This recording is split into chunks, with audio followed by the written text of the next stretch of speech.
start talking? Do you want to prompt? No. I'm just gonna. I can't tell by looking at your face. No, don't worry. I'm working on. It's not a face people like to look at anyway, so I wouldn't. You know. That's why we do podcasts. Bullying. Yeah. Bullying. Yeah. This is going into my HR dossier.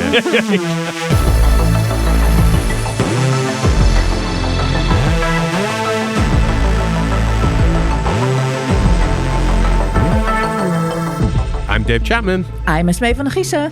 I'm Rob Kernahan. And this is Reality's Remixed, an original podcast from Capgemini. And this week we are going to talk about the integration of messaging into customer and consumer interactions.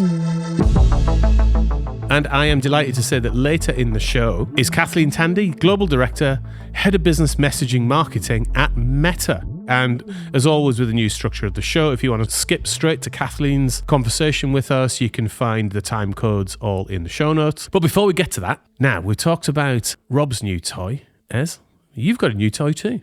Yes, I'm all in for the Remarkable. And I know a lot of people would probably say, I've had it for years. I know, but the size for me was very unhandy. I already had an iPad Pro, so it didn't feel like a real addition.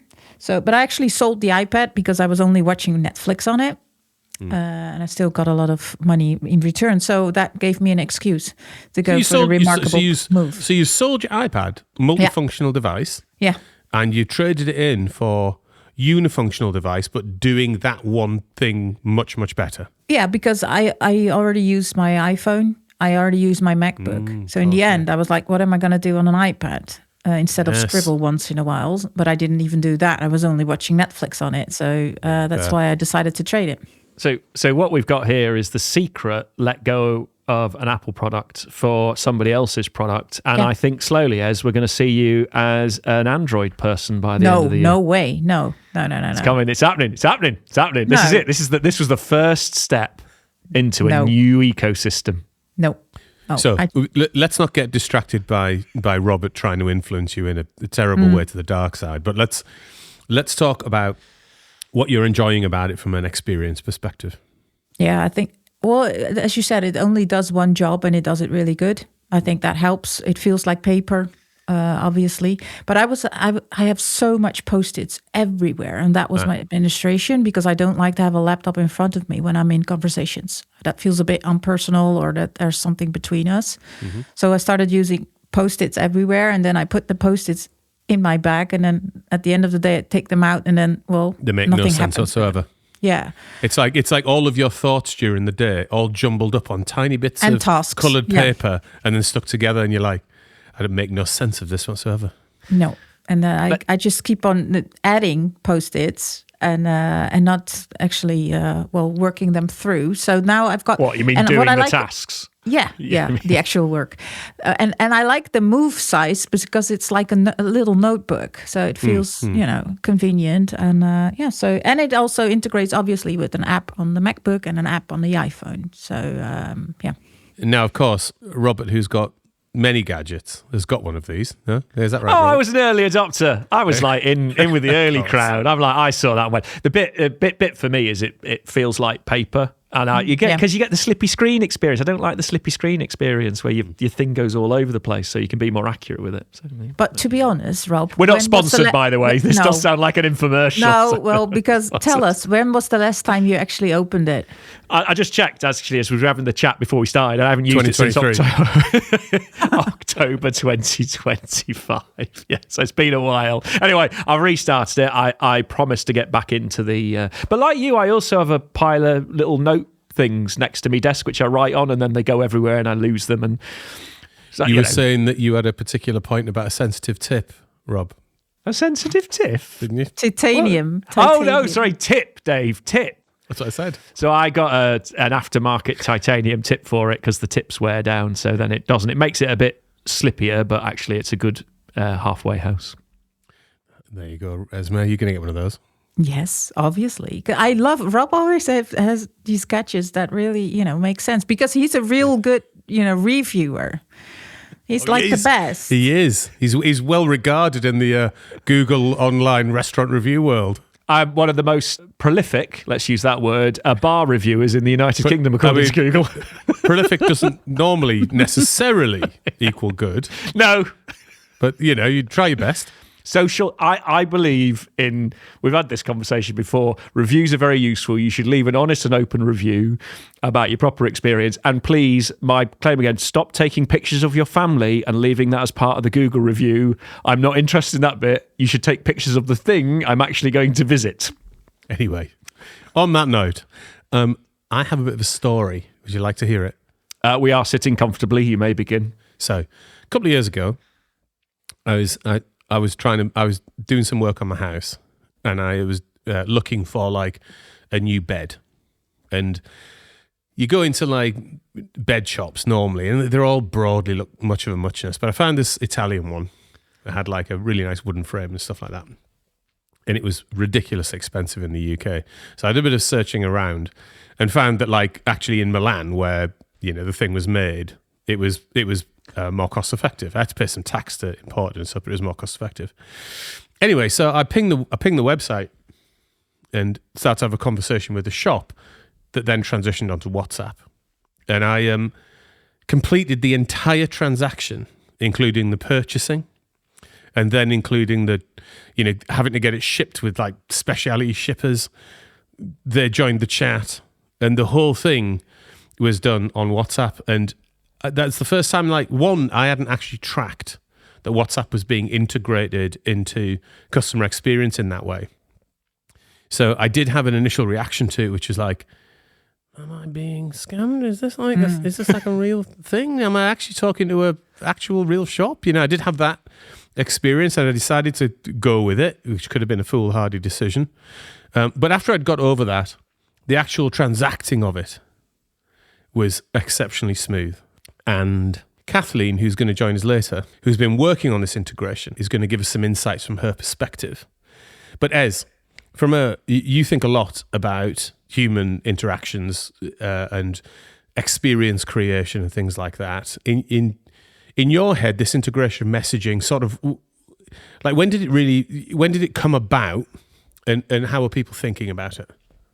If you look back in time, I think when the world was really small and you only had a village, and that's it. We didn't travel to... You're going back way further than I was expecting. No. Is this going to be a long monologue? No, just wait. You know, in essence, the bakery around the corner, you knew that person. And when you stepped in and that person knew what type of bread you wished for, and they already asked how are your kids doing, etc., etc. So that's business relations, right? And then suddenly you were able to go and travel to other cities, and then it really was about, okay, let's make sure that they come back to us and not to others. So that's building trust, and I think that's also what you talked about with, you know, is this trustworthy?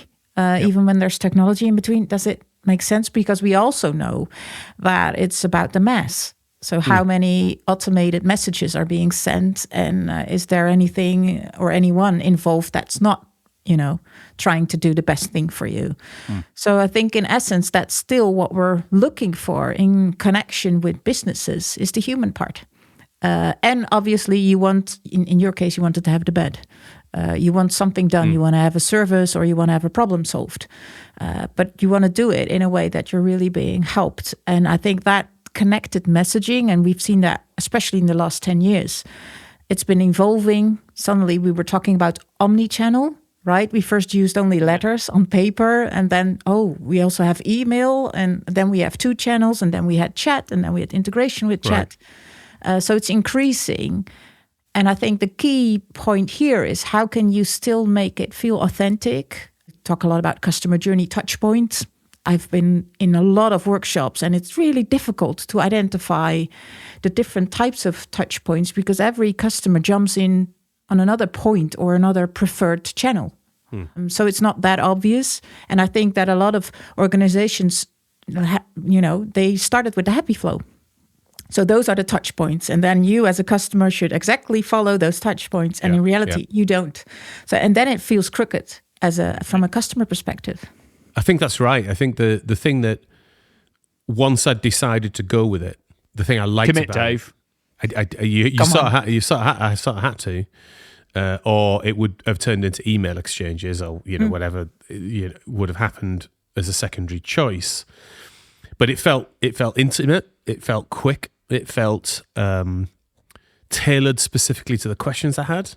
And you could do like a lot of very fast follow-up questions. So when they would send like, you know, like a diagram of it so you could measure the size of it or something like that, you could ask a bunch of questions about various different things and feel like you're getting and it was definitely a human responding and giving you their advice. What do you stand on intimacy, Robert? You know me, Dave, very British, keep it at arm's length, don't go for it. I want to be very formal, transactional, and just as needed. You prefer like letters? Yeah. Like actually physical paper letters. And if you've not put a wax seal on the letter, I'm not trusting you. But it's interesting you raised that point about trust, where you actually talked about other forms of communication like post or email. They're dramatically less secure. Yeah. And easily spoofed compared to like WhatsApp, which is encrypted end to end. As long as you trust the identity of the human you're talking to, then actually everything in transit between you is encrypted. It's significantly more secure. So actually, it's better from a technology perspective to do it that way as well. Very much so. And it's funny you mentioned that you link that point to the letters joke, but I actually had to send a letter recently, like about tax. And so therefore I was putting on that letter, I was including quite a lot of personal information. Yeah. And that, you know, this definitely a sign of the sort of the emotional reaction you have to these things. Because I'm writing this, sort of typing this physical letter out, and I'm like, God, I hope nobody sees this unless it's the intended person I'm writing to. You know what I mean? Well, it's that whole the problem. You hear it all the time with government organisations all around the world. There's a story, I left this on the train. There's ones where they're walking into the office and the reporter takes the photo of the paper and is able to read the text and all this sort of stuff. Printed paper is very insecure, and you can lose it and somebody can pick it up and then they've got you and you don't know who's got it. It can go anywhere in an office environment. It's like we shouldn't be working this way anymore, but we still do. And do you know what also is interesting? Because I don't know if you have it in the UK as well, but we do not trust the postal company at the moment because suddenly packages get lost or they get delivered like 3 blocks away. So that also makes you feel like, okay, I'm sending this letter now, and you don't like used to, like back in the days, we trusted them to deliver every letter, and they did, but now they're a bit flunky, so you don't trust it, and then you're even more aware of where's my letter going to end up. Right, so I've got a new business model now. We'll go old school, Ez, because you went back to the days of where you lived in the village. I'm going to create a new service, which is a bloke turns up on a horse and takes your wax-sealed letter and then is entrusted to deliver it only to the person you've requested it to be delivered to, and that's a new thing I'm going to do. And you want to be the bloke, right? On the horse, turning up in sort of 1700s regalia and saying, I will deliver. Marcel actually has like the cowboy look, right? I just like the hat, the big hat with the point on the front and everything. I like the way Marcel is looking at it's an audio, so you can't see, but Marcel looks baffled at the thought of his cowboy look. I think he'd make a good cowboy. Which particular outfit are you thinking of, Ez? Is it the day you wore chaps? Is that what you're thinking about? I took a picture of me in a cowboy suit in Vegas when I joined a store. I wanted to bring you to that store and have a laugh, but you refused. So it was Rob. He was being surly. You know what? I was up for it. You go into shops like that and you go, oh, there's a nice pair of cowboy boots. And like for 30 seconds, you think it's ace. You buy them, you walk out, and then you put them on back home and you just go, this was a massive mistake. And someone should have warned you. Careful. Someone should have warned you. Your friend should have said, are you sure that won't look the same as you're walking down Clapham High Street? I suspect you weren't trusting us to give you good advice. No, not there. No. I'd be like, Rob, I think there's one over there with a slightly higher heel. I think you should go for that. You tried to convince me to buy a bootlace tie. I did. Well, when we bring it, I think it could have been a look that you could have gone for. It would have been unique. You'd stand out in the office. Sorry, Ez, go on. Well, now, if we bring this back to the conversation, trying to level it up, huh? If we bring it back, then someone in the personnel in the store, I love it. When I had that the other day, someone said, well, that's not really the right color for you, is it? I love that honesty. The honesty. That's also building trust. Just say like, okay, I don't want you to, just buy everything because, it will give me money. But just to be honest towards your customers, like maybe, Rob, huh? The lace. Yeah, the bootleg. No, I cottoned onto it straight away. Dave was trying to get me to do something so he could create a hilarious situation that he could then witness. I was being used and manipulated. I can't spotted imagine. it straight away. No, that doesn't sound like I was right Dave. on it. No, David. Anyway, let's get back on topic. Rob, talk to us about interaction models and how they've shifted over time, and some of the parameters to think about in that. Well, it's the classic, as new channels have become available, physical or digital, organizations tended to build a model around that. So you would have to stay within that channel. So what you've ended up with is this loads of bits of customer state that may be distributed throughout an organization. And then there's been a huge push to try and integrate that experience. So I've done something online, I need to speak to the contact center, I'm off on WhatsApp. Can that organization track me across those channels? And it's actually quite complicated, especially if you're coming from a legacy architecture with siloed data sets. It's not an easy thing to be able to get that state across. And then if you're talking to another human, they're having to try and aggregate everything together. In fact, AI and summarization is one of those very useful features that's appeared recently that can go across these information sets and try and get you to a situation where you can then interact in a way that works for you. So obviously, if you stay in one channel, it's a bit easier. But I think there's this realization about having to connect all that together. Now, there's like recently with the AI and the LLMs and everything else, that's created the final piece of the puzzle that might allow the context and state to be easier to interact with. But yeah, it's still an ongoing fight that many organizations are having to try and bring that consistent experience. Now, the other aspect of the conversation with Kathleen that honestly I hadn't been tracking, and sometimes something so obvious happens that you hadn't been tracking, you're like, oh my God, how did I miss that? And it was the emergence of Meta in the enterprise space. Oh yeah. I've got to admit, in my head, that is, I had them compartmentalized and completely foolishly hadn't really been thinking about it. But the presence was very high this year at reInvent in particular, I thought. So Rob, what are you making of Meta's move into enterprise space? And it starts with WhatsApp and messaging, I think. I think they have a thing, that product, ironically not as well used in the US as it is everywhere else in the world in WhatsApp. Yeah, it's strange though. The cultural acceptances of different messaging platforms, you'll hear in the conversation with Kathleen how they're having to take that into account. It's very interesting, actually. Yeah, and there was a sort of, when the technology came, we were used to text messaging point to point, but WhatsApp allowed us to create group chats. It gives us guaranteed delivery. It gives us security. You've got a thing there that's well trusted by individuals who've been using it point to point or in groups with family. Everybody's got a family WhatsApp group or Telegram or whatever you use. We've embraced that. Text message has gone. It's had its day. The blue-green bubble fight between Apple and Android it is mostly a long distant memory. And so they had a thing that was trusted and well liked and an interface that everyone was used to. So actually, if you think about it, it's natural to allow you to open up to the business ecosystem. So I'm interacting with socially everyone, but I can interact with business as well. And so it was a really nice thing and a sensible decision. I just suppose until you've actually had a business contact you on it, you didn't really think about it because you didn't need to think about it. So I'm not surprised by your point, Dave, that you didn't see it happening. But actually, especially with airlines, they picked up on it very quickly to give you flight information, and it's working quite well. So you had something that was everybody had adopted, so why not open it up to business? It makes perfect sense. Why not? So yeah, like I was saying, Meta visible at reInvent this year for all the reasons that Rob's just said, but also they had stalls in the expo, that kind of thing, which was interesting to walk around because you don't really get consumer stuff at things like reInvent. They're very business to business, how you consume kind of large scale technology. But Ez, I know you were quite thrilled by it. Yeah, absolutely. Because Kathleen actually tipped us, go see the Meta glasses. So we absolutely did that. And it was quite surprisingly good. If you talk about enterprise and you just say navigate to, you could see, okay, navigate to that pizza place. But you can imagine that you can also pick that up as an interaction in your WhatsApp business. So it was completely integrated. I think Rob, Marcel and I had quite some fun figuring it out, tapping on the side of the glasses and seeing how it works. So it's also, it obviously, again, is, are we going to wear this in real life? I'm not sure about that, though. I'd say they're very, very close, if not there, on creating a device that looks almost the same as a normal pair of glasses. I'd say they're a little chunkier.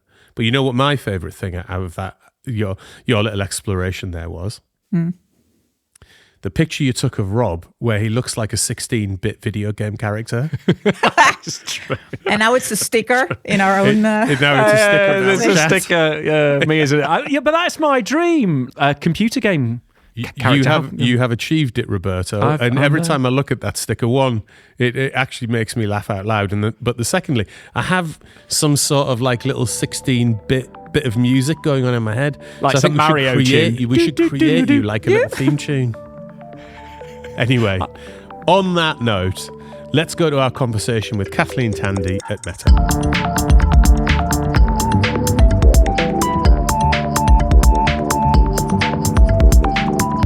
We are here with Kathleen Tandy, who's the Global Director and Head of Business Messaging Marketing at Meta. Kathleen, how are you? I'm great. I'm so happy to be here today. Delighted to talk to you. It's actually the first person we've had from Meta on the show, so really excited to dig into it a little bit. Well, fantastic. I'm happy to break new ground. Yeah, well, Meta are an interesting organisation, aren't they? Because obviously everyone knows aspects of them, but maybe don't fully understand how the whole piece comes together and what it's like there now. So maybe start us off just by painting a little bit of a picture of the situation for us. Happy to. I think everybody is very familiar with what Meta was anchored on, starting with Facebook. Right, and really right. that grew to our whole portfolio of social platforms. So Facebook, Instagram, WhatsApp, Messenger, and with billions of people who use those platforms daily to learn, stay informed, create. I remember that moment when Zuckerberg announced the name change to Meta. And there was even a bit of like, well, why is that happening? Is it not just Facebook? So yeah, it's interesting to know like what a quite an extensive portfolio there is there now. It really is, and I think people know the company. I think it really represented taking a broader view of all aspects of the company, and of course we have our social platforms. I think businesses are very familiar with Meta's ads business because hundreds of millions of them rely on them as a growth driver for their business. Right.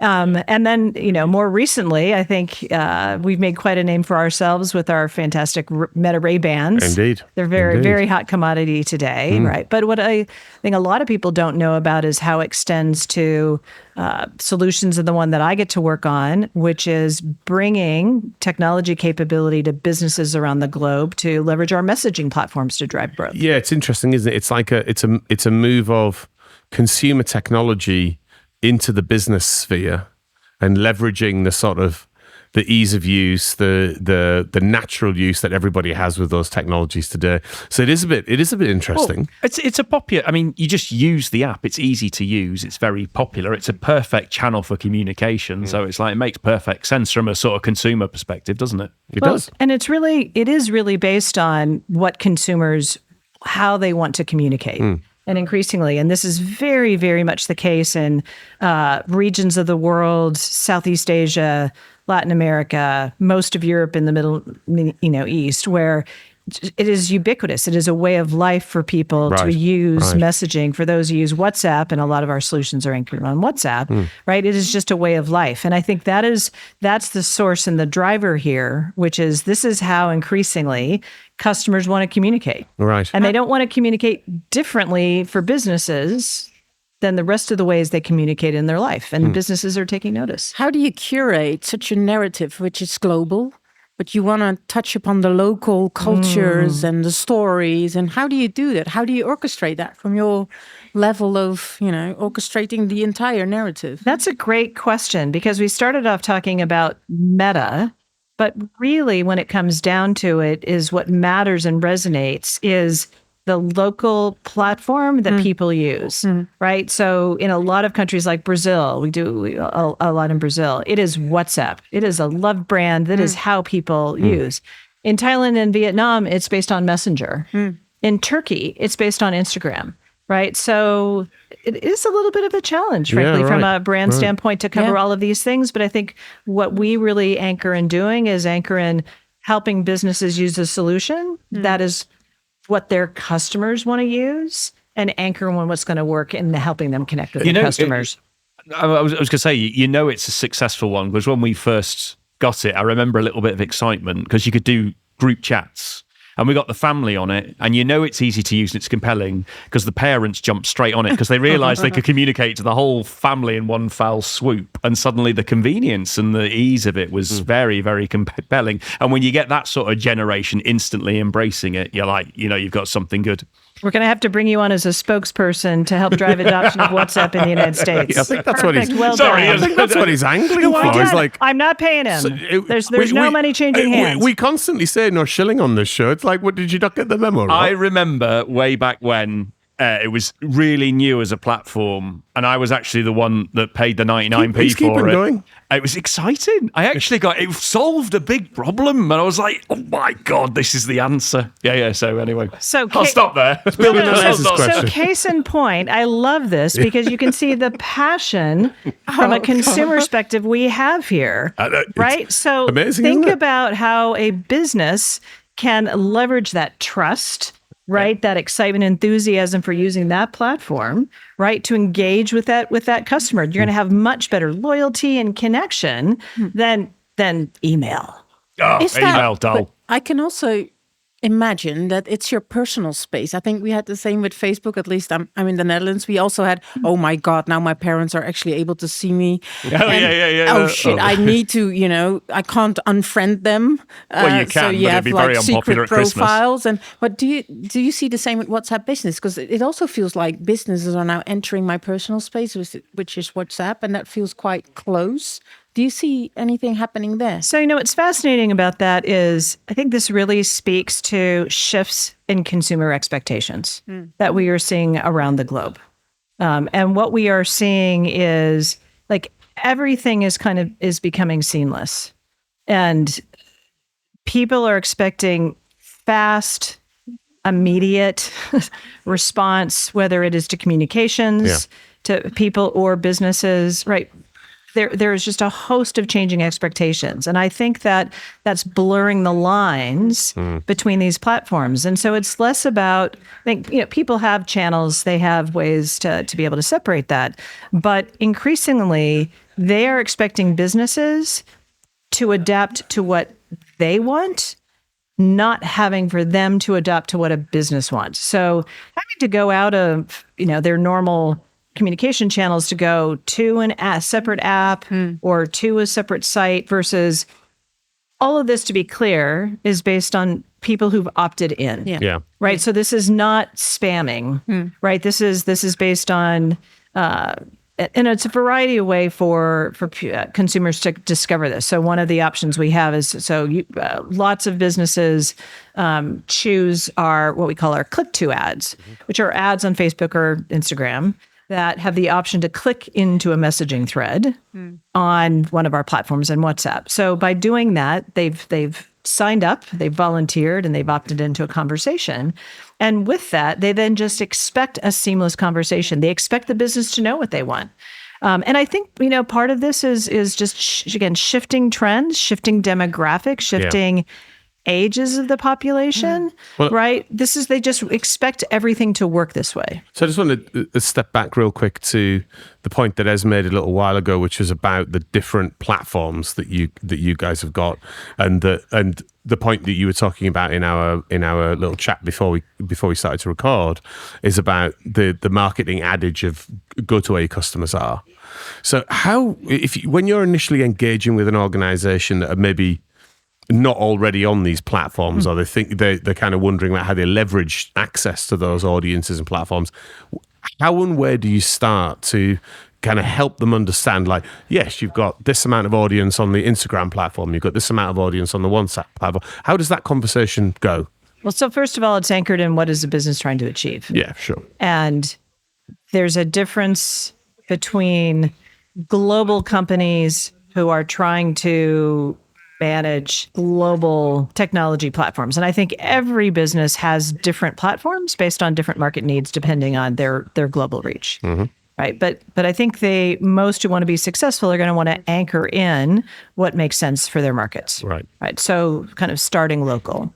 So really, businesses and markets where WhatsApp is ubiquitous, it's not a hard question. they're going to start with WhatsApp. Of course. Right. Businesses in Southeast Asia, or countries in Southeast Asia, Thailand, Vietnam, Singapore, Malaysia, Philippines, etc., Indonesia, like they all run on Messenger or they all run on WhatsApp. Right. So it's really not a hard choice. It's actually quite straightforward then, because it's straightforward. Right, I see. That makes sense. Is that a societal drive then? It's the flywheel effect of that's just what the countries use as a natural community built, and that's the stack they're on. Exactly. Getting off that stack, that's quite a wrench then, isn't it? Because everybody's ingrained it in their lives. So I suppose that's very, very sticky then, isn't it? So it's not going to go away. So you've got the confidence to say, well, it's going to be here and it's going to stay. Because actually, if you think about the concept of messaging, it's quite straightforward. And I think it takes it back to marketing 101, word of mouth. Yeah. Because now I also added a new app because my dad was afraid that, I don't know, there are spies looking out for him. I don't know. I just don't.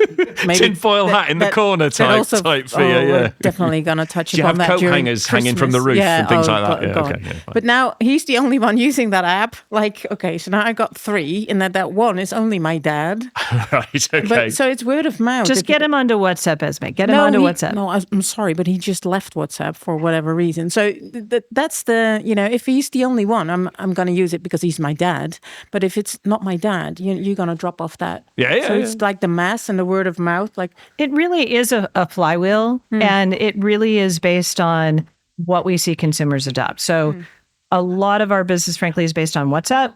There are 3 billion users of WhatsApp on a daily basis. Yeah. Right. So with that reach, it just makes sense as a solution, and companies know where they want to start based on their markets and based on where their customers are. So it's really easy for them to choose, and then they can leverage our host of APIs and platforms to be able to hook into their MarTech stack. I think the biggest question for businesses is figuring out where they want to start, because you can, the kind of good news, bad news. The good news is you can use these platforms in this new channel, customer engagement channel, across every touch point across the customer lifecycle. Right.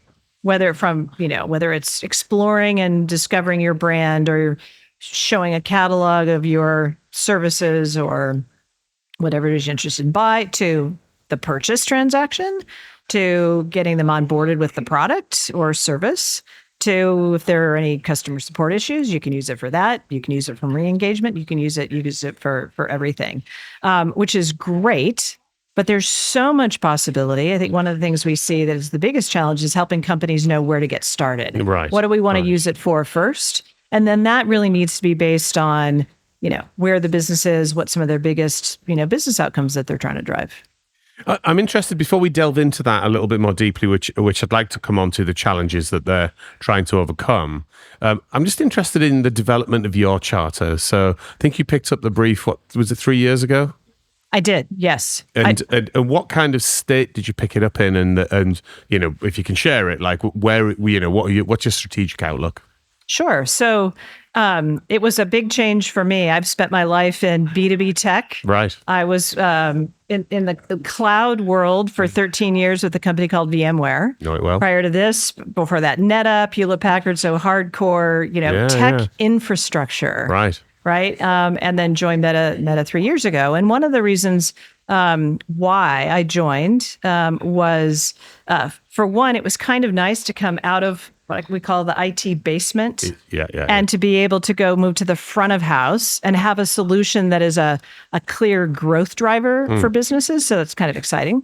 But the opportunity for me was to help build enterprise DNA at Meta. Right. So help build and help them understand how to have an audience-centric way of approaching the market, being anchored in business solutions, bringing what is fundamentally a technical infrastructure platform to businesses, and helping Meta. And this must have been around the time of the Meta rebrand, was it? Was it like right in the middle of that? It was post. Right. It was post the Meta rebrand. What was the conversation that was going on within the organization at that time? Was it like, right, we're kind of intentionally trying to move into the enterprise space, and therefore we need help from leaders like you to do that? It was a little bit more organic. So like a lot of a lot of businesses, we think back to COVID, which was just a huge digital transformation driver. like incredible. We all remember where we were 5 years ago. We couldn't keep up fast enough with the pace of digital transformation. We've all been on video conferences with a glass of wine. And frankly, a lot of this business followed Right. customers hacking their way and using these messaging platforms because all of a sudden they couldn't meet customers face to face. So I mean, we saw Ford in Latin America and Brazil switch to standing up WhatsApp as a way for people to discover and purchase cars. Right. We saw, out of necessity, we saw a huge number of social organizations, public sector organizations, governments start to use it for service messages, engagement. So it really became, when you can't be face to face, especially in markets where WhatsApp is such a trusted channel. Yeah, of course. That it became a new territory and ways for people to engage. So the business had already started kind of, 2019, 2020, and it had grown. And then there were ambitious plans to really formalize it and take it to the next level. Right. And that's when I joined. Internally, that must be quite a big cultural shift as well, because going into the enterprise space is very different from building tech products that consumers use. And there must be quite a lot of conversations where you have to educate people on it doesn't quite work like that. You have to think of it like this. This is the way you need to engage, that sort of stuff. What's your experience there? So it is different DNA and a different approach to delivering solutions. Yeah. Enterprises typically like a little more stability, a little more lead time versus shipping code updates frequently, right? But frankly, it's not that much different than most of my if I look back at my career in tech, so Hewlett-Packard, Unix company, and I was product manager for 486-based platforms. Right. The start. So it was, how do you get attention for the upstart business? It's slightly different. VMware, we were core with server virtualization, and then we extended that into management, networking, storage, and every one of those adjacencies. Yeah. He was like, oh, this is different. Different buyers, different approaches, right? So every company that is a portfolio company, and I'm sure AWS is exactly the same, right? Every company that is a portfolio company that has a core and that has adjacencies, it's exactly the same story. Okay. Well, let's return then to the companies that you're trying to help. So when you're looking into them, they're coming to you. There might be an initial, from them. Are they engaging with you and because it's a different type of dialogue, isn't it? Where you're leveraging extensive, scaled consumer platforms that are already existing. So they're not building, are they? They're integrating to them, presumably. So what are the challenges that you're helping them walk through to get to a point where they understand what platform, what they're trying to solve, and how they're solving problems that they have running, legacy and tech debt that they've got? What's that initial conversation like? Are you helping them reframe the way they're thinking about it, or do they actually quite well understand it and they're coming to you going, dudes, we need to get on WhatsApp. Can you help sort us out? So one, it depends on the market in the country. Yeah. I think in markets, again, where WhatsApp is ubiquitous, it's not a hard sell for them to want to use the communication platform that's preferred by their customers. I think the number one job to be done is helping people be aware that these solutions exist. Yeah. It's number one. Helping them see the possibility, and then helping them see where they could get started in their organization. That's number one. Number two, though, is going on the next journey of what would they use it for?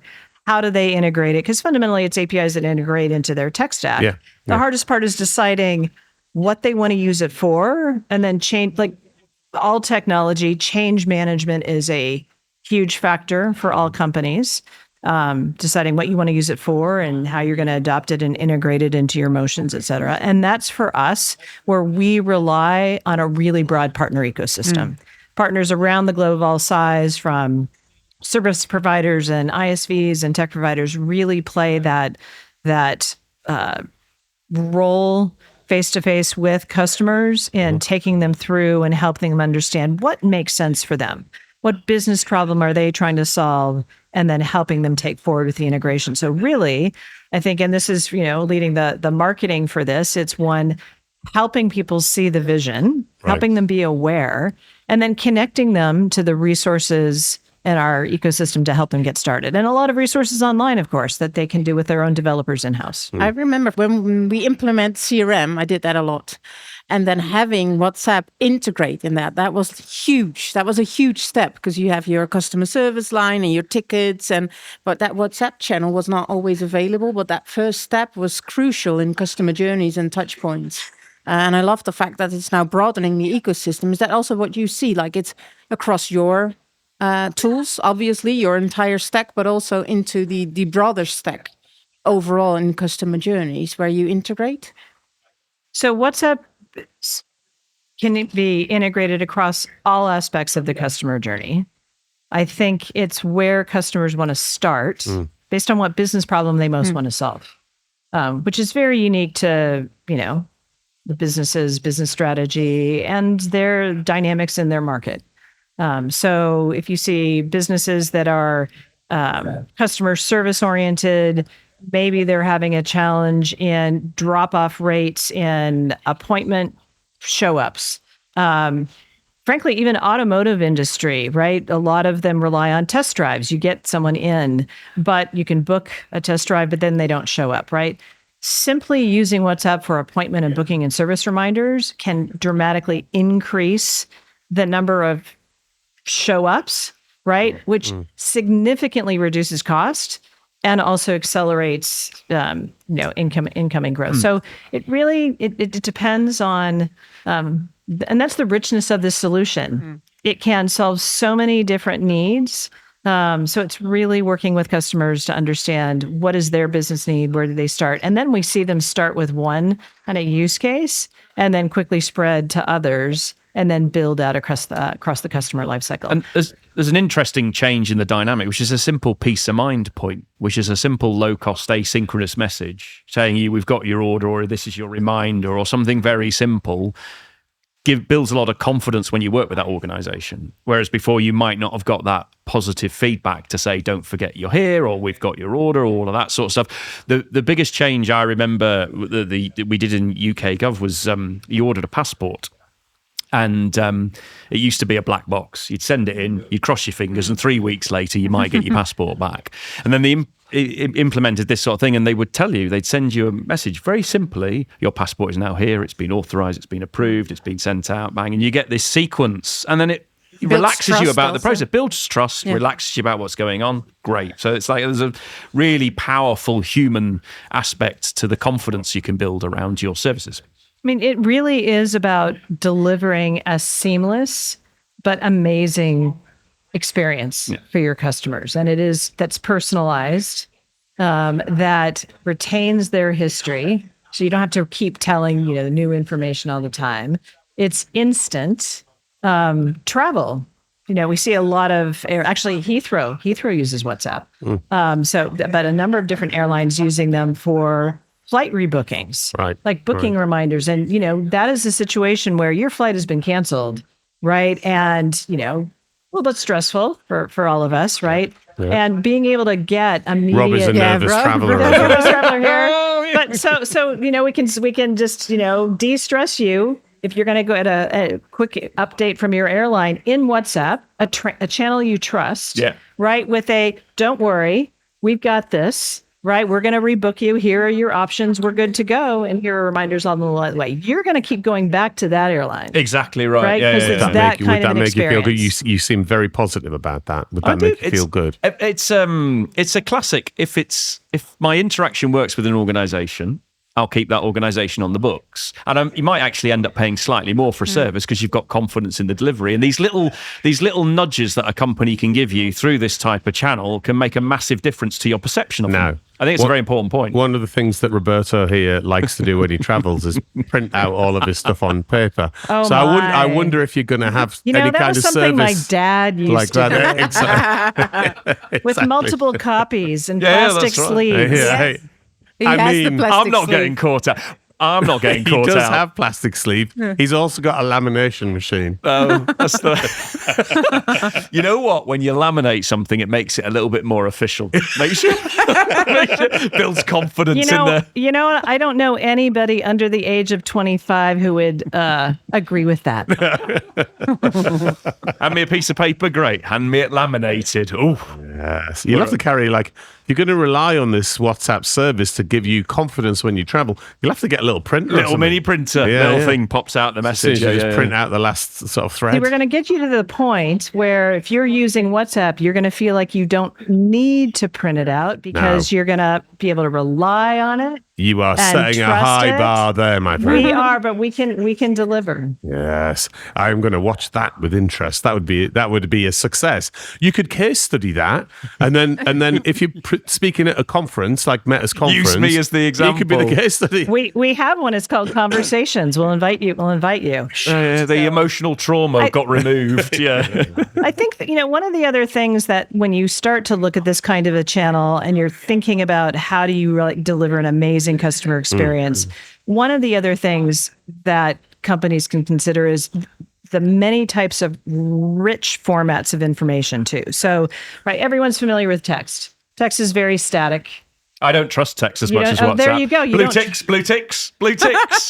Did you don't give me some trust money? text. Well, I Text is don't unreliable. know where this is coming from. There we go. Right, but it's words. It's words. Which words still can be good. Yeah. You can still rely on words, but right, increasingly we have generations, right, who expect video, right, who expect pictures, who expect digital. And frankly, there are also a lot of countries where, it's just a more visual video culture. So the other beautiful thing is the many rich text formats. So from video to images to, and yes, still written words and voice calling. And the other opportunity which we have is, because sometimes a business does need to actually connect a customer to a real live person agent, right, who can really help them through whatever the situation is. And having the ability you can bring the voice into the thread. And the customer doesn't have to leave. Right. They can bring that. So I think that's also something, again, but it's around really having companies think about delivering richer experiences, that seamless experiences for their customers to keep them coming back. Well, maybe let's try and pull up out of Rob's travel neuroses unexpected case study. Wow. I just added, to the conversation as the case study about why I prefer this type of platform. You added richness. A lot of bombshells in it too. But I want to just maybe bring our conversation to a bit of conclusion with the inevitable, how does AI fit into all of this? So obviously you guys have been kind of working with AI in your platforms for 10 years, I don't know, like maybe even longer. What does it look like from your perspective and how are you feeding it in? AI is a fabulous technology enabler for these platforms. So first of all, I'm sure everybody is racing to imagine all the different ways we can bring this powerful technology, into our solutions, into our customers' experiences, in ways we probably haven't even imagined. But the way we're imagining it right now is when you integrate messaging into your technology platforms, right? At the end of the day, those are messages between people, right, in your business. It's a lot of messages, right? And you have to be able to respond to them instantaneously with personal relevant information. And figuring out how to do that, right, is challenging. So very, very small businesses, micro businesses can do it, with a person answering chats. But what we see typically at scale is companies who automate that through chatbots, right? Which has been, we've had chatbots for, a decade, right? In a structured way.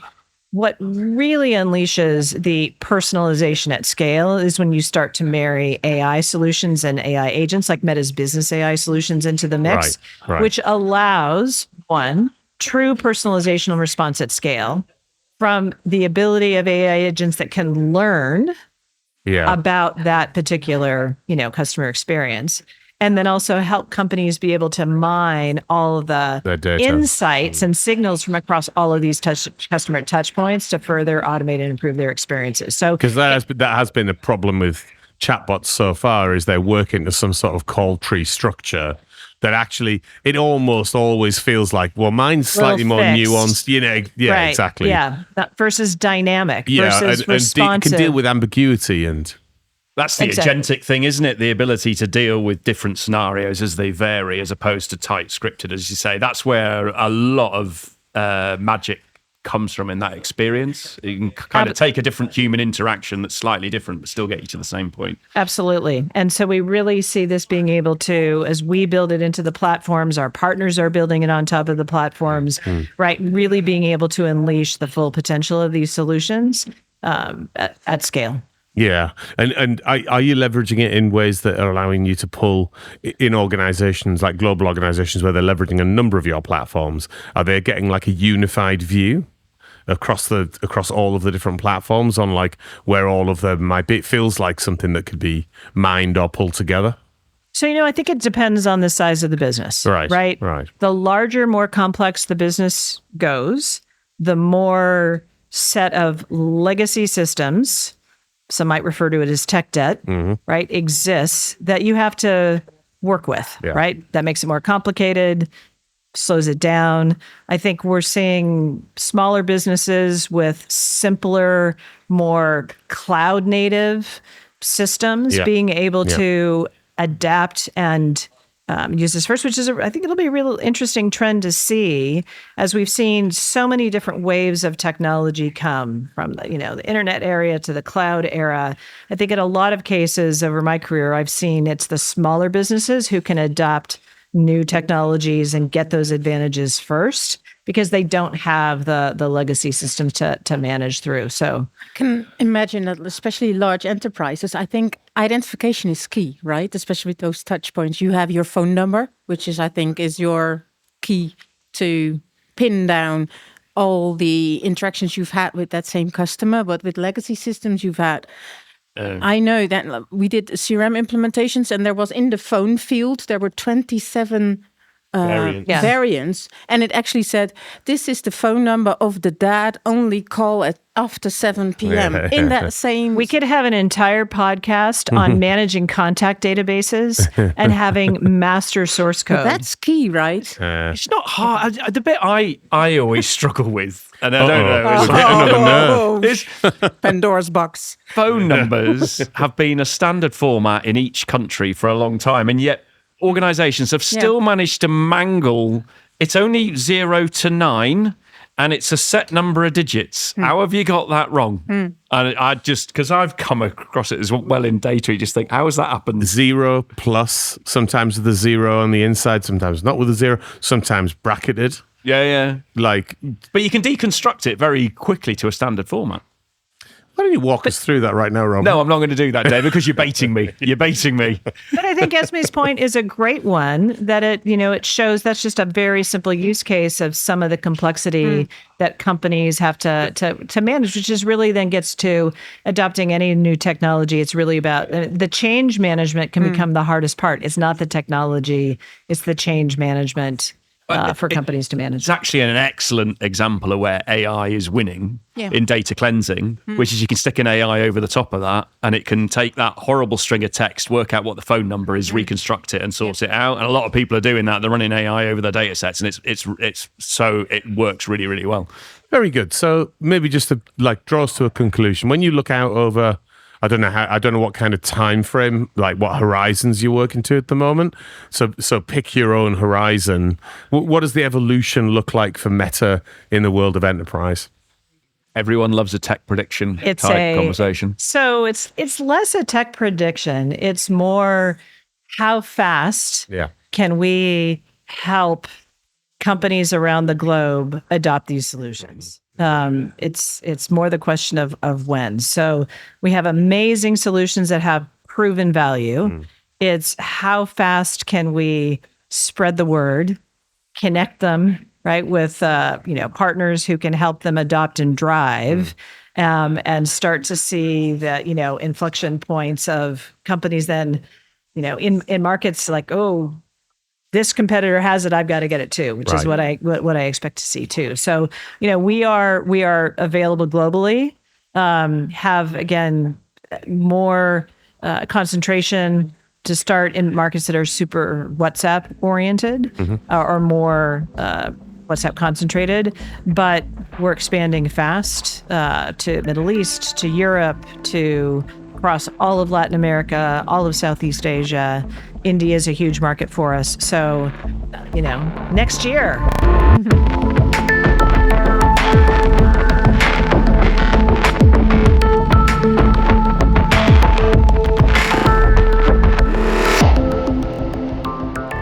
Now, don't leave yet, because what we like to do is ask our guests what they're excited about doing next. And that could be something in your personal life, like got a great restaurant booked to the weekend, or it could be something in your professional life, or a little bit of both. So, Kathleen, what are you excited about doing next? So, you know what I'm excited about? Go on.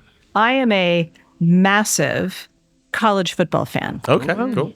I'm happy to talk about a very dynamic, changing, environment between NIL and team realignment and coaches changes and Lane Kiffin going to LSU and leaving Ole Miss. But what I'm really excited about is championship weekend this weekend, and I'm looking forward to chaos in the rankings and which teams are going to end up in the college football playoff. And that's one of the things we love about college football is chaos. Now, maybe you've just actually touched on it there, but for those of us outside of the US, where we have different variants of football, and actually, what is the distinction between the NFL and college football, and what makes college football more attractive? So NFL is a purely professional sport with a small number of teams, 32 teams, very governed by the league. College football, 134 teams, right, that are anchored in people's colleges and universities around, the United States. And the thing that I love and that makes it really special, I have several different teams based on my affiliated universities and family universities, but it is the team where you were a student. You went to the games. It was on campus. It was Saturdays in the fall, that emotional campus. Cool. And it is generational. Like your family rooted on these folks. And this is generation of a sport that, is 100-year legacy that just runs deep. There's an emotional attachment. I think it might be, similar to some of the deep attachments that UK footballer teams, right? Which are also multi-generational. But, that's right. But I think there's just something magic about it being associated with, as a student, you're free on campus. You still follow the team that you went to college, went to college. I do. Cool.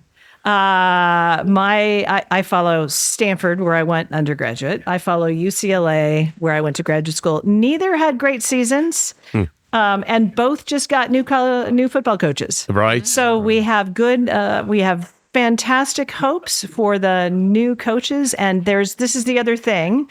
There's always next year. Yeah. And at the start of the season, everyone is undefeated. Hope plays eternal. Do you have any concept of leagues, or is it all just one big melee? Is it all together? Oh. Because we have leagues where you get promoted and you get relegated. Here's the fascinating dimension of college football. There are not leagues. Right. There are conferences. Right. And conferences were associations of schools and universities that used to be associated with geographic areas. Right. So there are roughly 10, and there were a group that were the biggest ones with the most elite kind of schools that had the most dedicated programs. So there are a number of conferences which are loose associations of universities. And that has also, college football is about chaos.